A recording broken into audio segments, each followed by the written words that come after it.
حزقیل باب 34 اور 37 کے نبوتی اندراج ظاہر کرتے ہیں کہ نجات کا کام صرف تب مکمل ہو سکتا ہے جب یسوع دوسری بار اس زمین پر آتے ہیں۔ یسوع کی دوسری آمد کے حوالے سے آیت دیکھتے ہیں۔ عبرانیوں باب 9 آیت 27 میں کہا گیا ہے کہ اور جس طرح آدمیوں کے لیے ایک بار مرنا اور اس کے بعد عدالت کا ہونا مقرر ہے، اسی طرح مسیح بھی ایک بار بہت لوگوں کے گناہ اٹھانے کے لیے قربان ہو کر کتنویں بار ظاہر ہوں گے؟ دوسری بار بغیر گناہ کے نجات کے لیے ان کو دکھائی دے گا جو اس کی راہ دیکھتے ہیں۔ انہیں ضرور دوسری بار آنا ہے۔ جب وہ اس زمین پر پہلی بار آئے تھے، انہوں نے نئے عہد کی فسح کی سچائی کو قائم کرتے ہوئے اپنا خون بہایا تھا اور اپنے ان فرزندوں کو جمع کیا جو اس زمین پر مسیح کے بیش قیمت خون کو میراث میں لیں گے۔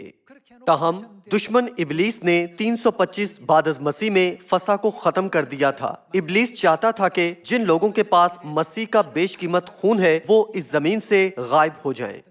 تب سے 1600 سال کا لمبا عرصہ گزر گیا، یہاں تک کہ ایک لمبا عرصہ گزر گیا اور وہ لوگ جو ابن آدم کا گوشت اور خون کھانے اور پینے سے ہمیشہ کی زندگی میں شریک ہونے کے اہل تھے، وہ اس زمین پر مل نہیں سکے۔ یسوع نے اس بات پر زور دیا کہ جو میرا گوشت نہیں کھاتا اور میرا خون نہیں پیتا اس میں زندگی نہیں ہے۔ چونکہ نئے عہد کا یوں اعلان کیا گیا تھا تو جو یسوع کا گوشت نہیں کھاتا اور ان کا خون نہیں پیتا ہمیشہ کی زندگی حاصل نہیں کر سکتا ہے۔ اسی لیے یسوع نے وعدہ کیا تھا کہ وہ دوسری بار جس میں اس زمین پر انہیں نجات دینے کے لیے ظاہر ہوں گے جو ان کی راہ دیکھتے ہیں۔ جب مسیح دوسری بار آئے تو انہیں فوراً پہچاننے کا ایک طریقہ ہے۔ ہم انہیں کیسے پہچان سکتے ہیں؟ خون کی ایک قسم ایسی ہے جو اس دنیا کے لوگوں کے پاس نہیں ہے۔ یہ خون کی کون سی قسم ہے؟ یہ خون کی قسم فسح ہے۔ چونکہ لفظ پاس اوور کا پہلا حرف پی ہے تو میرے خیال سے ہم اسے خون کی قسم پی کہہ سکتے ہیں۔ خون کی اقسام 4 ہیں، یعنی اے بی اور او، لیکن میرے خیال سے فسح کے خون کی قسم کو پی کہا جا سکتا ہے۔ اس زمین پر ایسا کوئی نہیں جس کے پاس خون کی یہ قسم ہے، صرف خدا کے پاس خون کی یہ قسم ہے، صحیح؟ قریباً 2000 سال پہلے خدا نے کس کے خون کو فسح کا خون کہا تھا؟ کیا انہوں نے اسے میرا خون نہیں کہا تھا؟ انہوں نے اسے خروج کی کتاب کے ساتھ ساتھ متی، مرکز اور لوکا کی کتابوں میں بھی میرا خون کہا تھا۔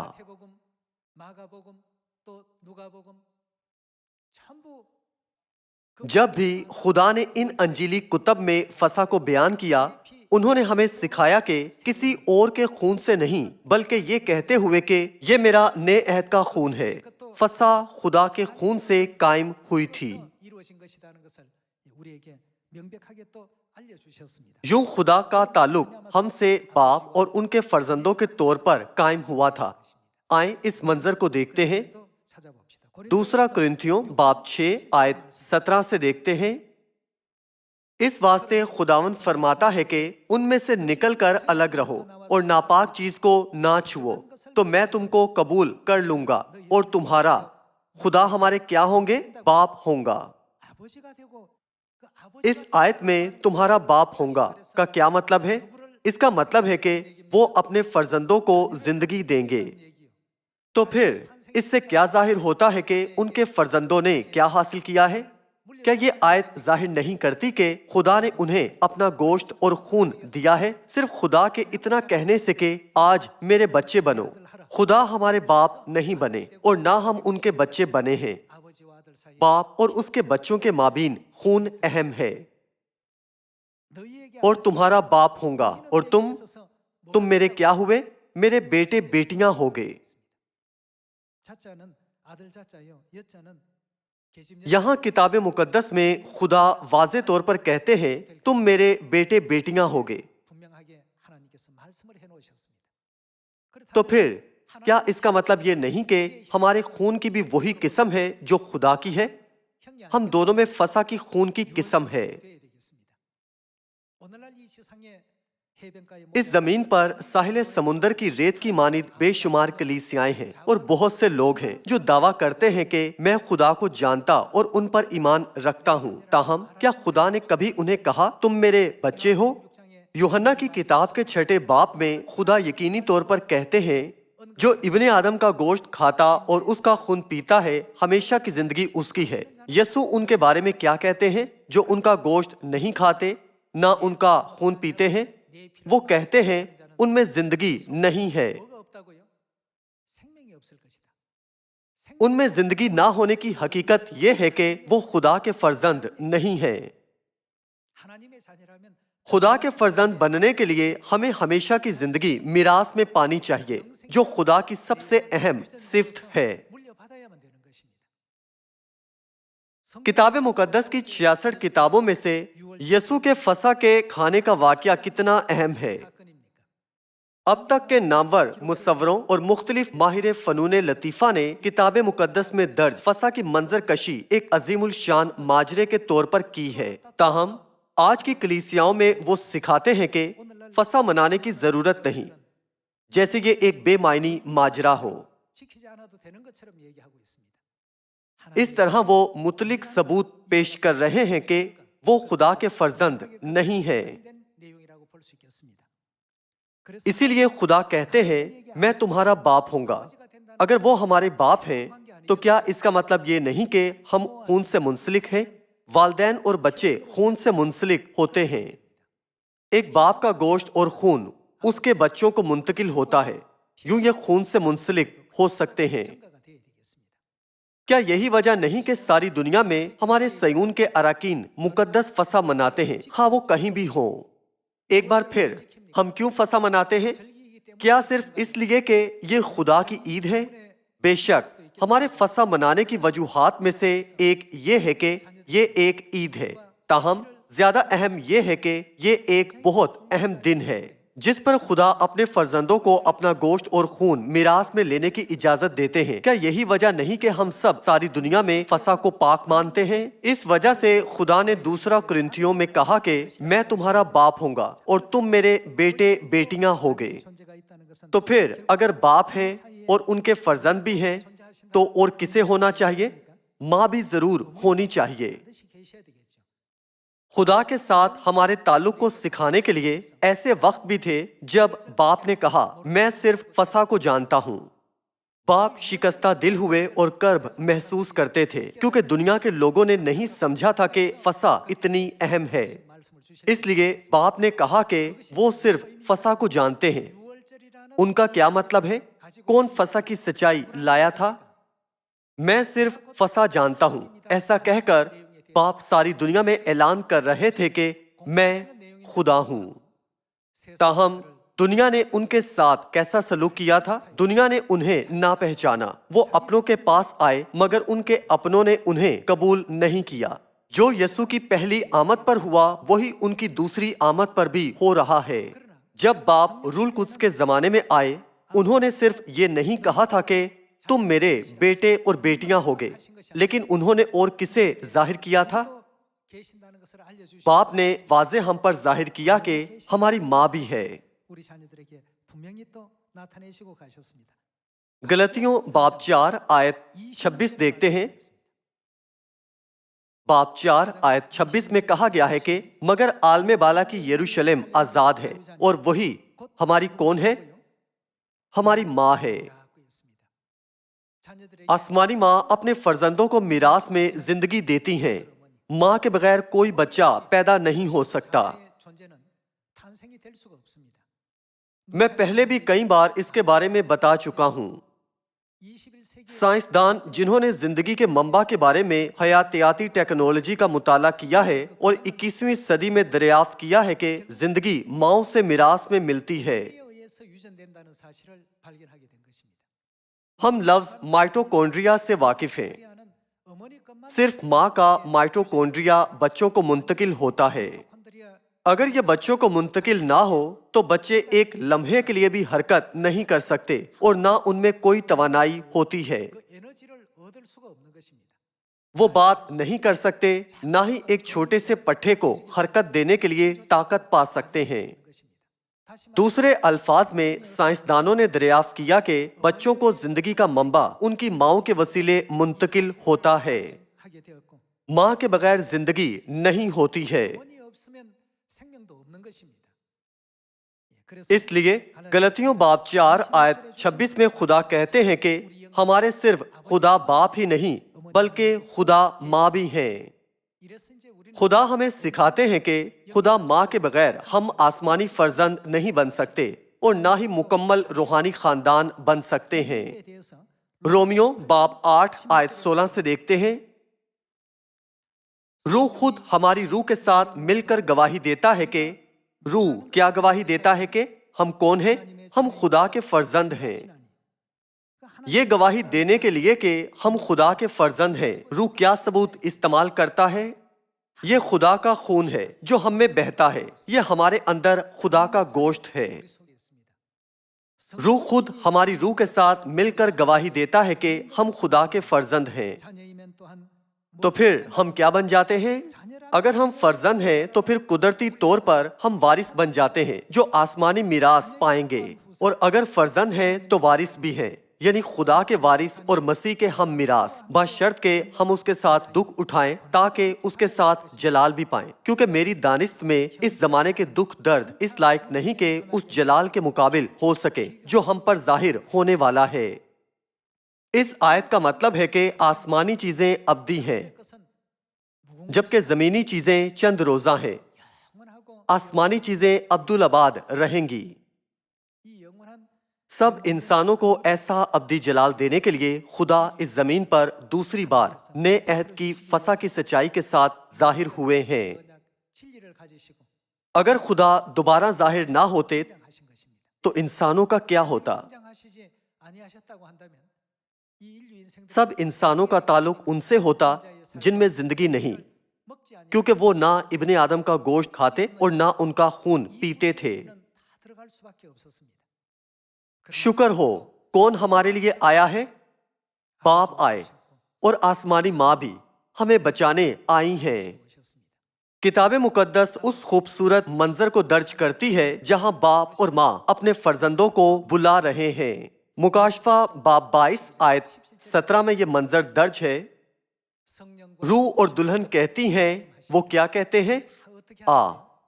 ہم گواہ ہیں کہ باپ اور ماں اپنے فرزندوں کو ساری دنیا سے بلا رہے ہیں۔ خدا یہ کہتے ہوئے ہمیں بلا رہے ہیں کہ میرے پاس آؤ، آؤ اور میری محبت اور برکت کے وسیلے میرا گوشت اور خون میراث میں لو۔ یوں خدا ہم سب کو بلانا چاہتے ہیں تاکہ ہم ابدی آسمان کی بادشاہی میں اٹھائے جا سکیں اور عبدالآباد بادشاہی کریں۔ خدا کی اس پرفضل مرضی کو یاد رکھیں اور ایک بار پھر گہرائی سے اپنے دلوں پر وعظ کے عنوان کے مفہوم کو کندہ کریں۔ فسح وہ سچائی ہے جو مسیح کے خون کی گواہی دیتی ہے۔